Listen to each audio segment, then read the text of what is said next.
छस गम करू मेवा दईपूर करू मेवा दईपूर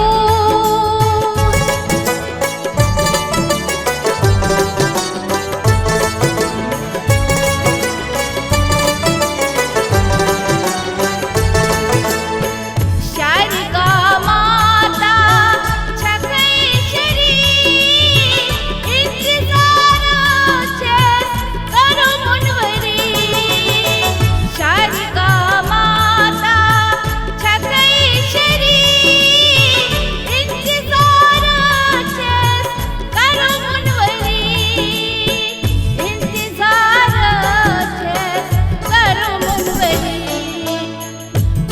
तम अर्जी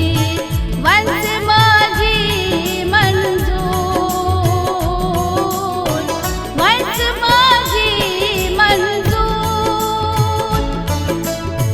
काम क्रोध लोभ मोह कर्म माजित दूर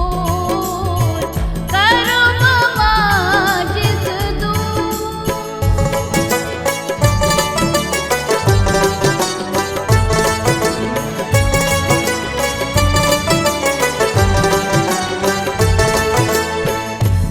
जगत अम्बा परमेश्वरी भोगरान सगता छक ऐश्वरी शंकराचार्य गुरु संशय दूर भोजनो धन सुई सासन दूर भोजनो धन सुई सासन दूर मन हर्षित बोध छकैत नूर नूर छकैत नूर नूर काम क्रोध लोभ मोह कर्म माजित दूर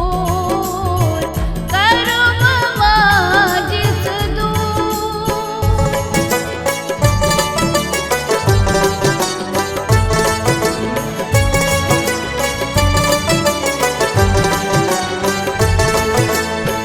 पर्वत चट्टमान छकरोसान योगी साध संत से निष्पादान मंगान वरदान कसान अभिषेक पूर शोभान प्रजलांचे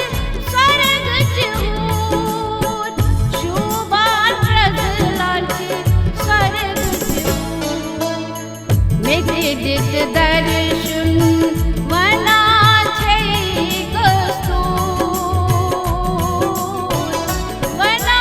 छै कस्तूर काम क्रोध लोभ मोह कर्म माजित दूर कर्म माजित दूर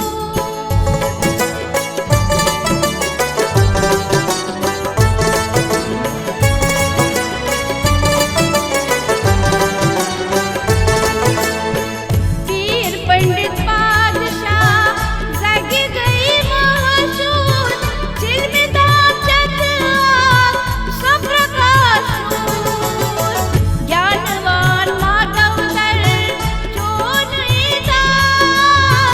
दस मनस मंज जोनियार जिस थस कन्या ईश्वर स्वरूप रब जद शिव शक्ति रूप रब जद शिव शक्ति रूप करन तपस्या